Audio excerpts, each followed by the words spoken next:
Welcome to the future of shopping. Fly! Stock up on these amazing deals. Act now before they're gone!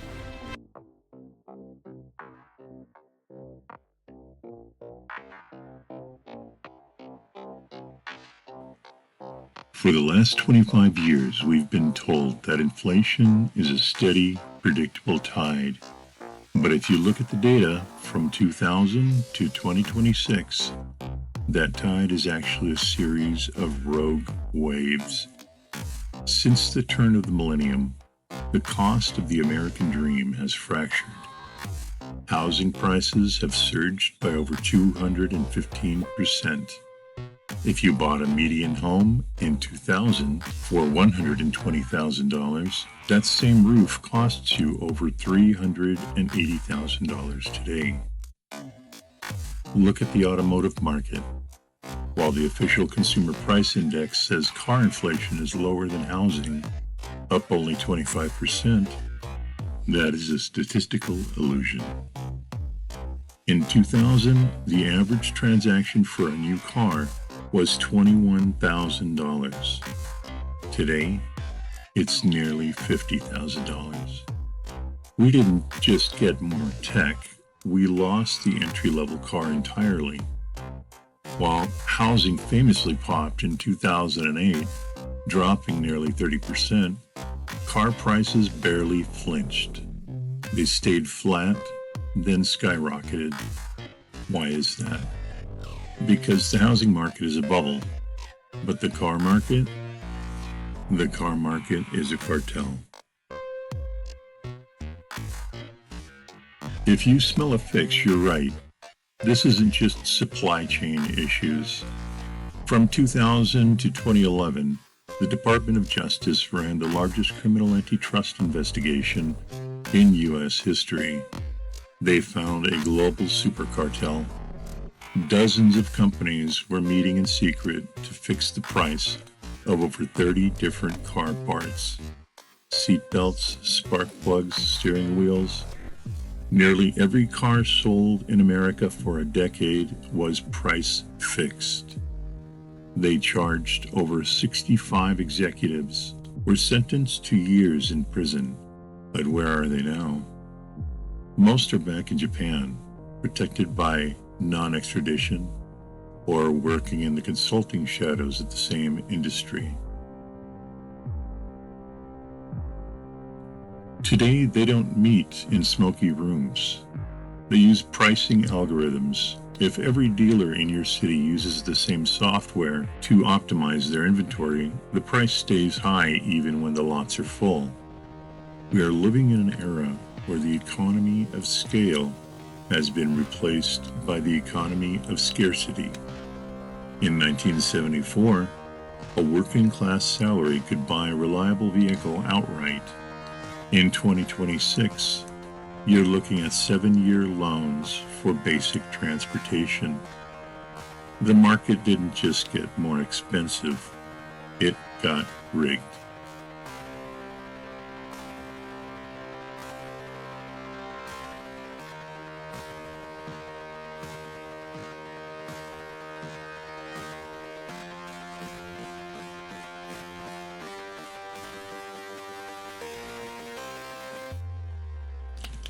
As of early of 2026, we've entered the era of the robot cartel.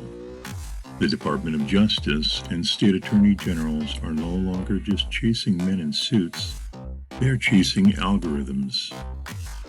In late 2025, a landmark settlement was reached with RealPage, a software giant accused of helping landlords fix rent prices. The DOJ's win set a massive precedent. Using non-public competitor data to train an AI that recommends prices is now considered a violation of the Sherman Antitrust Act. On January 1st, 2026, California's newest antitrust law took effect. It specifically prohibits common pricing algorithms, software used by two or more competitors that uses shared data to influence prices. This law lowers the burden of proof, meaning you don't need to prove executives talked. You only need to show that they use the same collusive software. In January of 2026, the FTC finalized actions against massive dealer groups like Asbury Automotive. They are targeting the algorithmic addition of thousands of dollars in junk fees. Protection packages, nitrogen tires, and market adjustments that the software automatically tacks on every contract. The invisible hand of the market has been replaced by a digital thumb on the scale. In 2026, New York passed the Algorithmic Pricing Disclosure Act. It now requires companies to post a conspicuous disclosure if your price was set by an algorithm using your personal data. They have to admit to your face this price was set by an algorithm using your personal information. The message for 2026 is clear. The super cartel of the 2000s didn't go away. It just got an upgrade. They traded the secret meetings for proprietary data pools, and they traded the paper trail for encrypted code. In 2026, the car market and the grocery aisle have merged into a single automated strategy: profit through scarcity. Companies now prefer to build fewer cars at higher profit margins rather than flooding the market with affordable options. This shift is not just a business trend, it's a fundamental break in the mechanics of capitalism. In a healthy capitalist system, high prices signal competitors to enter the market and lower prices to gain customers.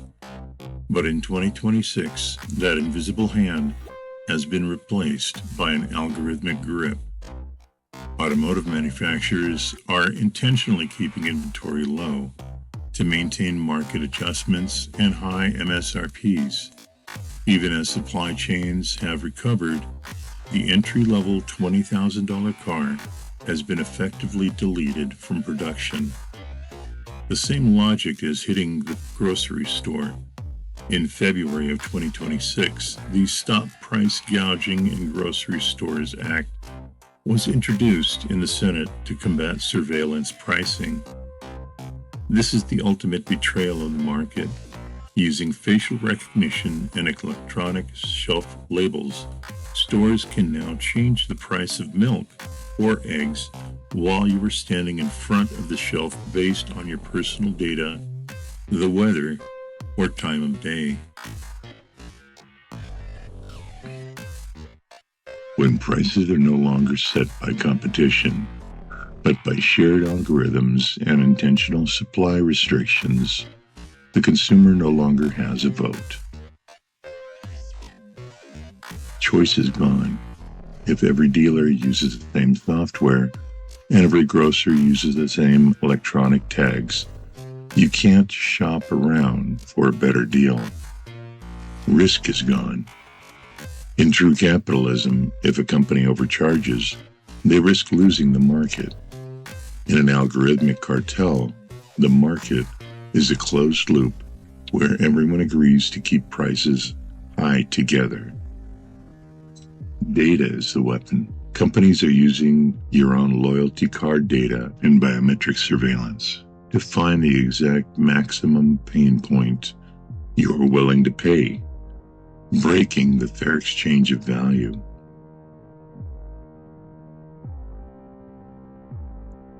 One option is to vote with our wallets.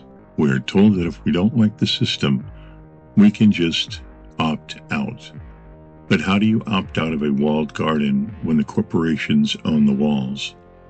If capitalism is driven by competition and democracy is driven by the will of the people, what do you call a system where prices are fixed by invisible code and your choices are an illusion?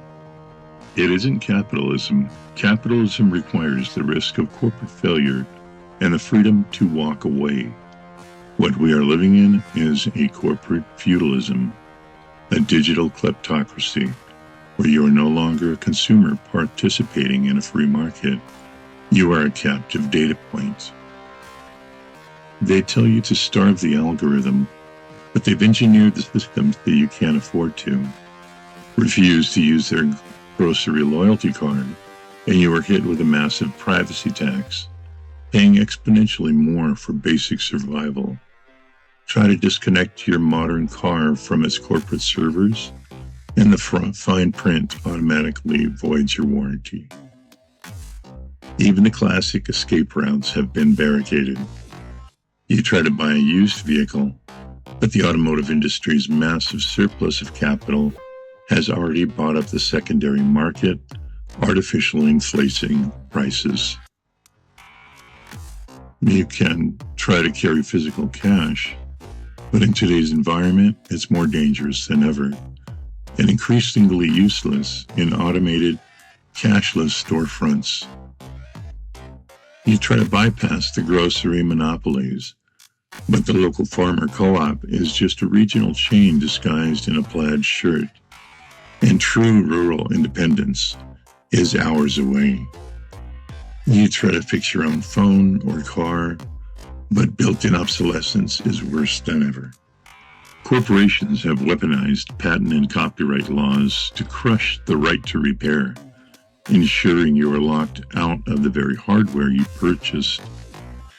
And good luck trying to find a reliable independent mechanic.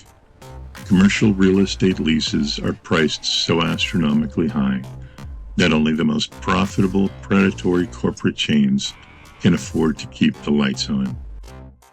And if you think the government will step in, you haven't been paying attention. Antitrust laws are a fairy tale in a system where the government is bought and owned by the very corporate lobbyists who write the legislation.